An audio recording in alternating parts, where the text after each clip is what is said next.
Texas, Mr. Gonzales is recognized for 5 minutes for questioning. Thank you, Chairman, and thank you for holding this this hearing. I want to use my time to talk about fentanyl as it relates to drones. I think this is an area that the landscape is changing. If you're watching the war in Ukraine, you're seeing that drones are the future of conflict, and that's no difference from fentanyl. And what I'm seeing on a regular basis, cartels are using drones to penetrate the United States airspace, and they're dropping off packages of fentanyl. Remember, you don't need large quantities in order to make a lot of money off of this. And then they're taking that and they're moving it around.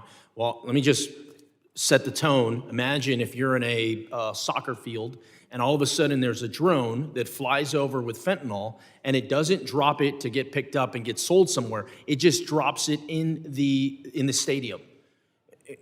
Could we live in that world? Well, guess what? We already live in that world. So I'm very concerned with the drones that are happening, and in particular in the cartels and how it's all related to fentanyl. My first question is for Mr. Mandrachek.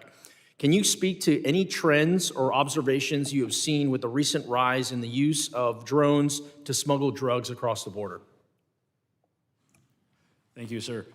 Historically, we had seen drones almost entirely used for surveillance along the border, whether that's at a port of entry or between ports of entry, where scouts located on the Mexican side would monitor the movements and then facilitate cross-border movement from there.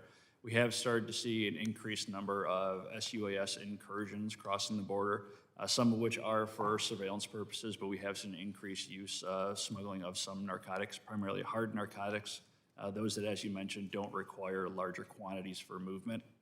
We have in place a very strong counter-UAS program with our U.S. Border Patrol and our Air and Marine Operations Center that we'd love to give you a more in-depth briefing on the specific capabilities of that.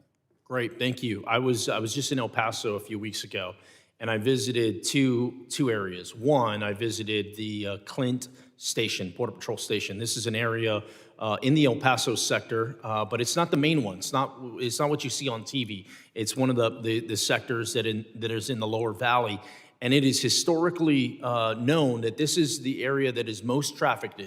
And so I was asking the agents there, I was like, how many agents do you have on duty at one time? The answer was 2 agents, okay?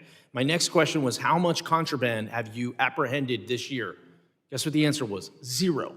Okay, so the most trafficked area in El Paso County, you only have 2 agents on duty, and they've apprehended nothing. Okay, go a little further.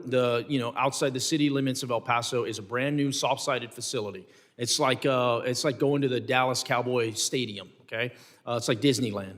360,000 square feet, larger than 6 football fields. It's costing taxpayers $400 million a year. Guess how many agents were in that facility?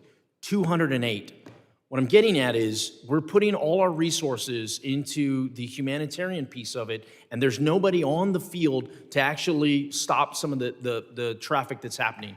One of the agents told me, hey, look, I see drones, Tony, I see drones coming back and forth all the time, and I feel powerless. There is nothing I can do as a field agent down on the ground. What I'm also seeing, too, is all these procedures.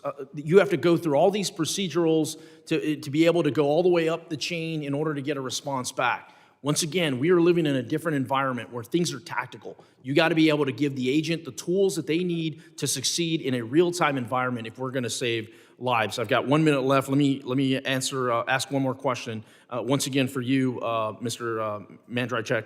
What can the committee do to ensure that CBP and other appropriate agencies have what they need to combat drones that are illegally crossing our border? Sir, what a lot of it comes down to is just the adaptability we are with the technology.